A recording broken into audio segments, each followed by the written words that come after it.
Quiero saludar el día de hoy a dos personas que nos acompañan para hablar del trastorno de déficit de atención, hiperactividad, hablar también de por qué en momentos se ha confundido con un tema de epilepsia, que ha habido varios casos.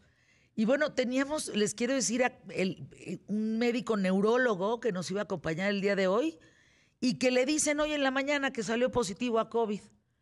Entonces, pues, señor neurólogo, le mando un abrazo. Espero que usted se encuentre bien. Y pues gracias por la intención de estar aquí en ¿Qué tal, Fernanda? Pero pues ya no pudo. Váyase a cuidar y a descansar y ya más adelante nos va a acompañar. Doctora Gabriela Cortés Meda, médico psiquiatra de niños y adolescentes.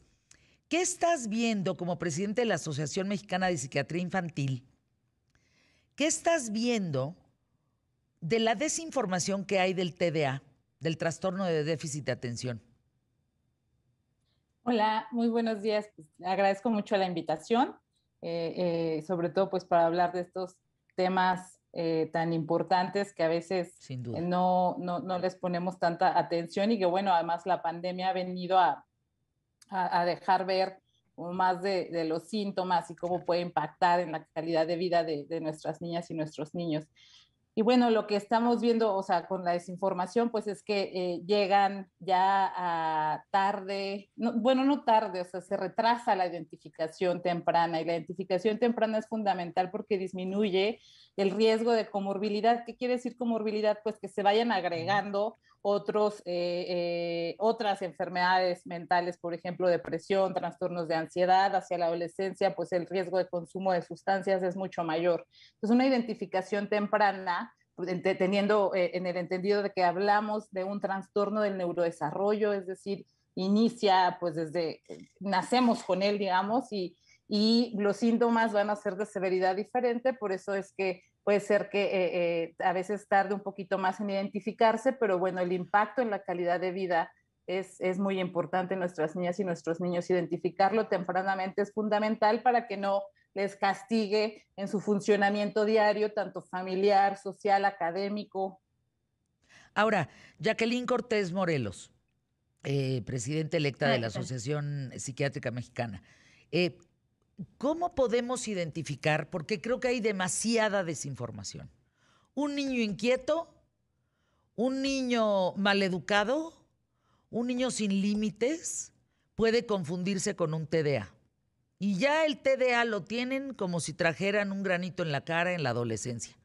Y yo creo que está muy mal ese tema. Yo creo que hay niños allá afuera que están siendo medicados sin necesidad de ser medicados. Entonces, ¿con qué seriedad debemos de tomar el tema de un diagnóstico de TDA? ¿Cómo se sabe que el niño o la niña tienen TDA, déficit de atención? Bueno, afortunadamente contamos con criterios diagnósticos bien establecidos, no solamente a nivel nacional, sino también a nivel mundial. Y una vez que el especialista, ya sea especialista en psiquiatría infantil y del adolescente o especialista en neuropediatría o algún psicólogo realizan el diagnóstico, pues esa es la forma más seria de poder tomar en cuenta este tema. ¿Por qué? Porque un especialista está preparado en esto y más para poder, hacer la identificación con base en los criterios diagnósticos bien establecidos, que además hay que destacar que el trastorno por déficit de atención e hiperactividad puede haber de predominio inatento, de predominio impulsivo hiperactivo o mixto. Entonces, hay niños que hasta, además de ser inatentos, son hiperactivos impulsivos y el especialista no solamente va a poder identificar el diagnóstico, sino dar pie al tratamiento adecuado para no estar sobremedicando ni poner en riesgo ni poner en riesgo ningún tratamiento que se le pueda dar a ningún niño si no lo amerita. Nosotros estamos de alguna u otra manera actualizándonos constantemente y para mí es muy importante este espacio para poder compartir a los que nos escuchan, a los que nos ven, cuáles serían las características para poder diferenciar a un niño que es inquieto, que es travieso, pero que no cumple con los criterios diagnósticos de este trastorno, versus un niño que sí lo tiene. Entonces, quien sí lo tiene que cumplir al menos 6 de las siguientes características en los últimos 6 meses en dos escenarios diferentes, por ejemplo, en el ámbito académico y familiar o en el ámbito social y académico, para que no digamos que nada más es una falta de límites o problemas con la crianza del niño.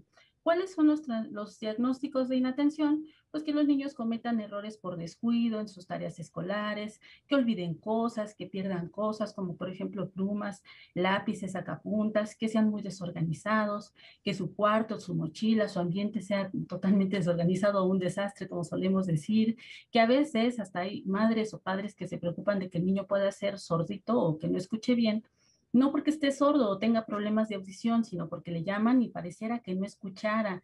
Se les dan indicaciones y aunque estén observando o estén viendo, a lo mejor están distraídos en otras cosas y entonces no nos están poniendo atención y pareciera que no son obedientes o que no nos quieren obedecer en las indicaciones que les damos y lo más probable es que a lo mejor o no nos escucharon o ya se les olvidó incluso la indicación que les pudimos haber dado. Por esta misma distractibilidad, puede ser que se olviden de entregar las tareas adecuadas o las anoten en otros cuadernos y entonces no puedan poner atención y cualquier estímulo en su alrededor los puede distraer de tal forma que para ellos es muy difícil, ahorita en tiempos de pandemia, de confinamiento, poder tomar la clase en línea teniendo que poner atención a un monitor, a una computadora, a un celular. Entonces se distraen fácilmente con ruidos, sonidos o cosas que hay a su alrededor. Esos son los síntomas de inatención en términos generales. Pero a ver, Pero además, permíteme un segundo, Jacqueline, y detente ahí un sí, claro. momentito, porque, a ver, yo a veces creo que no es solamente el tema del alumno, ¿eh? O sea, hay maestros de veras que no hay manera de que levanten la atención de sus alumnos, porque son maestros aburridos, porque son maestros tediosos, porque son maestros que si presencial son un dolor de cabeza, en línea, ¿qué te explico? Entonces, cuando el niño se distrae, porque tampoco hay la capacidad del maestro de generar la atención del niño, entonces, ¿por qué el niño es el del déficit de atención? Esa parte de repente, hay muchos casos en donde por eso se confunde. Yo recuerdo maestros que decían, claro, hombre, por supuesto que el niño tiene déficit de atención, cuando no, cuando niños que no lo tenían, porque ellos no eran capaces o no estaban capacitados realmente para poder manejar grupos de 40, 50 niños y calmarlos a todos o hacer una clase lo suficientemente interesante para que estuvieran atentos. Y ahí que el criterio diagnóstico marca que no solamente en un ambiente, sino en dos ambientes, académico y hogar, o académico y Ah, social, o familiar. Y además, con cierta duración, los últimos 6 meses, que ahorita mencioné solamente los síntomas o criterios de inatención, me gustaría si la doctora Gaby Cortés me complementa con los de hiperactividad e impulsividad, para que también esto se vuelva interactivo. Y tiene toda la razón, hay profesores que no tienen, a pesar de que pudieran saber mucho, a veces no tienen las herramientas didácticas para poder transmitir los conocimientos, por un lado, y por otro lado, estar en un monitor es sumamente cansado hasta para los adultos cuando tomamos clases, porque es estar viendo cuadritos, dificultades con la red de internet que pudieran tener, y por otro lado también a los profesores les ha representado todo un reto implementar eso sí. estrategias didácticas en línea que tampoco conocían, ¿no? Entonces, sí me gustaría, si me lo permitiera, que Gaby también nos dijera ahora los síntomas de hiperactividad e impulsividad para darles el mensaje completo de cómo se integra este diagnóstico a los que nos están escuchando. Adelante, Gaby. Gracias. Y bueno, también comentar que además de lo que dice la doctora Jackie Cortés, pues evaluamos a la niña y al niño nosotros, no los especialistas, y además de que hay escalas que nos permiten obtener información, no solo de un solo profesor. Idealmente, cuando en la escuela tienen más de un profesor, les pedimos a los papás y a las escuelas que nos apoyen con por lo menos 2 o 3 profesores que nos den su punto de vista en estas escalas que, bueno, ya están estandarizadas desde hace años y que nos dan, pues también nos ayudan, igual que los papás también las responden de forma separada, ¿no? Y bueno, de los síntomas que tenemos de hiperactividad e impulsividad, pues estos van a ser muy evidentes, sobre todo en la conducta.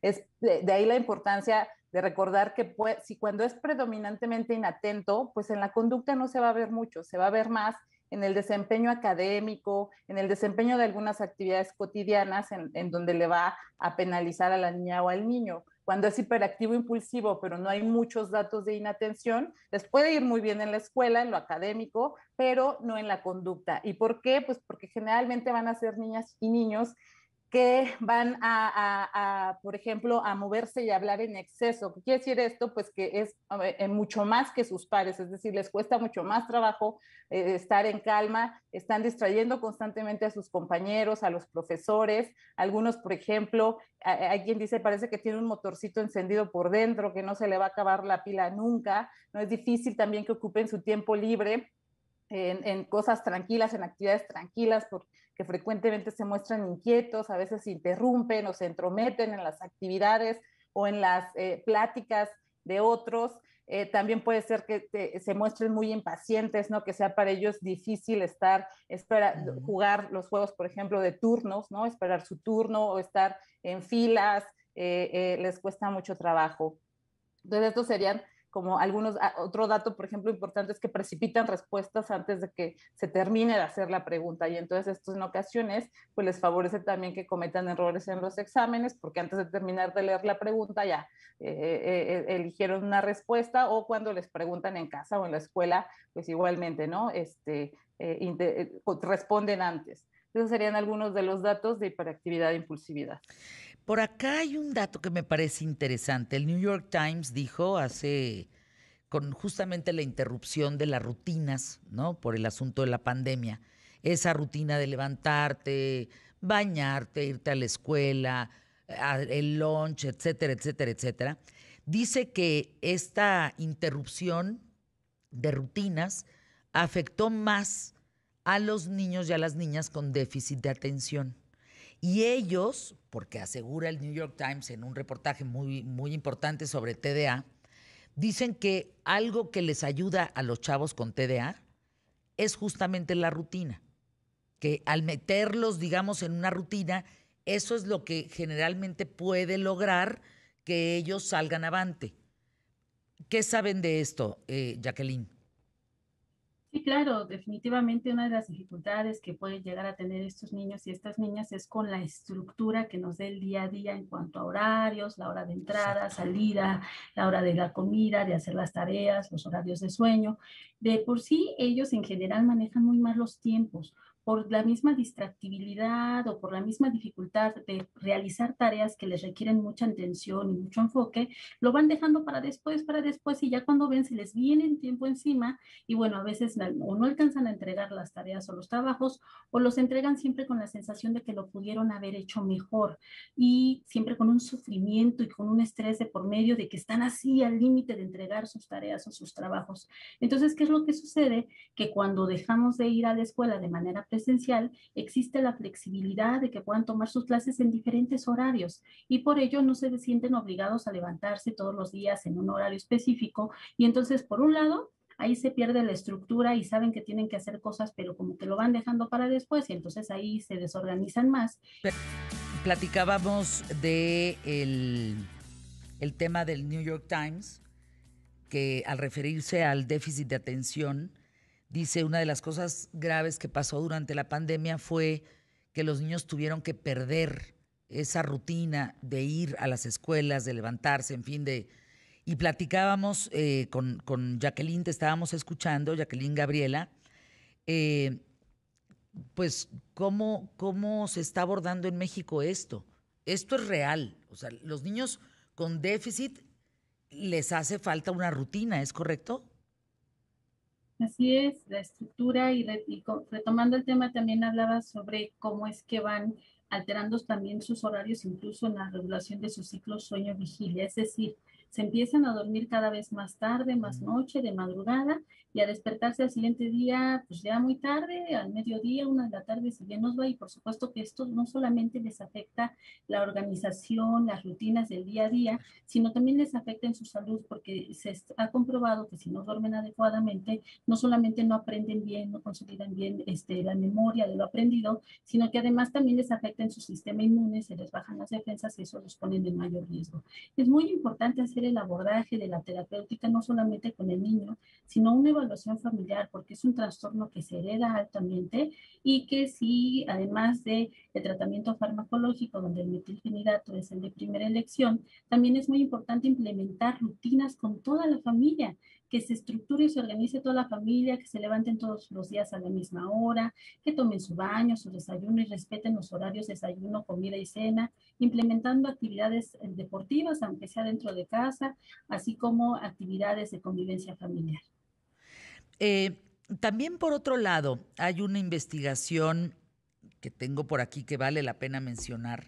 Es una investigación que hace en España, por ejemplo, el 30% de los enfermos de epilepsia reportaron haber tenido crisis convulsivas en la primera ola de la pandemia. Y este estudio que hace la Universidad de Maryland, la Universidad de Medicina, dice que los niños que roncan, algunos que presentan epilepsia y otros que roncan, regularmente tienen cambios estructurales en su cerebro que pueden explicar los problemas de comportamiento asociados con el déficit de atención y la hiperactividad. ¿Qué saben de esto? Bueno, por ejemplo, con la epilepsia, las personas con epilepsia tienen mayor riesgo de tener comorbilidad con TDAH, ¿no? Entonces, pudieran presentarse las dos. Con el tema, digo, ahí habría que, pues habría que evaluarse, ¿no? Cuidadosamente por el especialista, que en este caso, en el tema de epilepsia, pues el especialista es el neurólogo pediatra en el caso de niños o el neurólogo de adultos, ¿no? En el caso de ya mayores. Y con el tema de roncar, pues ahí habría que estudiar, ¿no? Porque sí hay una relación, por ejemplo, con el síndrome de apnea obstructiva del sueño, en que es un trastorno del sueño que pudiera darnos inatención, ¿no? Síntomas de inatención y no propiamente ser TDAH. Entonces es importante evaluarlo, pero pues aquí también la parte del médico, no del especialista, es súper importante porque pues no todos los niños que roncan van a tener este síndrome y pues hay que hacer una evaluación empezando por la parte clínica, ¿no? Tienen características clínicas pues que ya están definidas, digamos. Y bueno, eso nos orienta a pensar que pudiera tratarse de un síndrome de apnea obstructiva del sueño y en consecuencia pedir las evaluaciones y pruebas pertinentes. Entonces, pues sí puede haber comorbilidad, no quiere decir, o sea, podemos encontrar las dos cosas, ¿no? En un niño o una niña, o puede ser que los datos de inatención, por ejemplo, en el caso de algunos trastornos del sueño, como este que menciono, pudiera estarnos dando los datos de inatención y no ser propiamente un TDAH. De ahí la importancia de que sea una evaluación por el especialista, ¿no? Y que se tome en cuenta pues todo esto en la historia clínica que nosotros hacemos. ¿Qué se sabe de nuevo del déficit de atención? ¿Qué hay de nuevo? Por ejemplo, en años que llevo en el micrófono, no había oído que era un tema hereditario. Eso me parece una información nueva, porque antes se decía que el déficit de atención era algo aprendido. ¿Me explican esa parte, por favor? Sí, claro. Desde hace ya, bueno, no sé, nada más comentar que, sí, gracias. En 2013 se actualizó, bueno, llevaba años trabajándose, pero en 2013 salió la actualización, por ejemplo, del Manual Diagnóstico y Estadístico de los Trastornos Mentales, que está a cargo de la Asociación Psiquiátrica Americana, y recientemente salió la actualización de la Clasificación Internacional de Enfermedades que hace la Organización Mundial de la Salud. Ambas clasificaciones coincidieron en que el TDAH no era parte de los trastornos de conducta como antes se consideraba un trastorno de conducta, sino que es un trastorno del neurodesarrollo junto con los trastornos del espectro autista, junto con la discapacidad intelectual. Entonces, es multifactorial, el TDAH es multifactorial, pero sí ya se sabe actualmente que la heredabilidad es de aproximadamente el 74%, ¿no? De los trastornos que tenemos en salud mental infantil, los que tienen como mayor heredabilidad son justamente el TDAH y los trastornos del espectro autista. Entonces, no es como tal tan nuevo, o sea, pero sí, pues ya tiene por lo menos los últimos 10 años, ¿no? Que se ha estado estudiando cada vez más. Y otra de las actualizaciones Uh-huh. también es que antes se creía que había una relación de 9 niños que padecían trastorno por déficit de atención e hiperactividad por cada niña que lo padecía. Actualmente ya se sabe que la relación es más cercana, es decir, hay 2 niños con el trastorno por cada niña que presenta el trastorno. Y esto que menciona la doctora Gaby también es muy importante en cuanto a la heredabilidad, porque si también un padre o una madre presentan el diagnóstico, también van a cometer varios errores en su dinámica familiar, y al ser líderes y equipo de un sistema familiar, pues también es muy importante que se traten para que entonces toda la familia esté funcionando de la mejor manera. Jacqueline, Gabriela, vamos a un tema de medicamentos del déficit de atención. ¿Es posible hacer un estudio neurológico para corroborar que hay déficit de atención o solamente es con los aspectos que ustedes mencionaron que tienen que ver con comportamiento? Sí, hoy por hoy la clínica es lo que nosotros tomamos como referencia y como excelencia. Una vez que el niño o la niña presentan la sintomatología, se puede dar inicio al tratamiento. El tratamiento de primera elección es con estimulantes, metilfenidato es la opción que manejamos principalmente, y está demostradísimo que una vez que el niño o la niña toman el medicamento, pues empiezan a mejorar mucho de esta sintomatología y empiezan a funcionar adecuadamente en las diferentes áreas de su vida. Y bueno, yo agregaría que cuando decimos nosotros que el diagnóstico es clínico, nos referimos a que pues es la evaluación de la niña, el niño, su ambiente, la familia, entrevista con los papás, la evaluación de cómo se comporta en la escuela, en la parte social, en la parte de la familia extensa. Entonces es una evaluación muy completa. En la actualidad todavía no hay un estudio neurológico que nos dé el diagnóstico de TDAH. Sin embargo, hay auxiliares. ¿Qué quiero decir con auxiliares? Pues que en ocasiones cuando justamente hacemos toda esta historia clínica, toda esta evaluación, identificamos algunos datos, algunos síntomas que nos pudieran hacer pensar en que quizás no solo TDAH o que hay que descartar alguna otra patología, ¿no? Como epilepsia, pues se podría pedir un auxiliar. Pero cuando hay datos clínicos, es decir, es que no clínicamente no sospechamos de esto y pues no siempre se solicitan. Habrá en quienes sí se solicite, por ejemplo, un electroencefalograma, incluso un estudio de imagen cerebral, pero no es en todos. Es por eso que, bueno, el TDAH es una condición muy heterogénea que debemos evaluar una amplia gama de situaciones y posibilidades, y partiendo de eso, pues nos vamos auxiliando de algunas herramientas con las que contamos. En el año 2020, en septiembre, la Universidad de Vanderbilt descubrió que las personas con TDAH son más propensas a volverse adictas a la cocaína. ¿Qué saben de esto? Tenemos un minuto.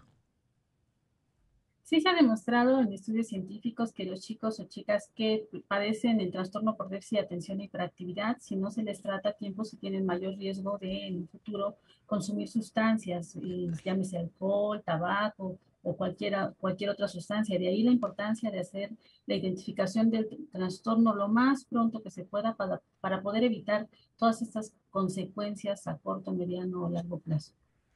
Pues les agradezco inmensamente estar aquí en los micrófonos de ¿Qué tal, Fernanda? Gracias a Gabriela Cortés, @ampi_ac, y Jacqueline Cortés, psiquiatras APM, de la Asociación, es Psicoanalítica Mexicana, ¿no? Es la Asociación Psiquiátrica Mexicana. Psiquiátrica Mexicana, APM. Gracias por estar con nosotros aquí en ¿Qué tal, Fernanda?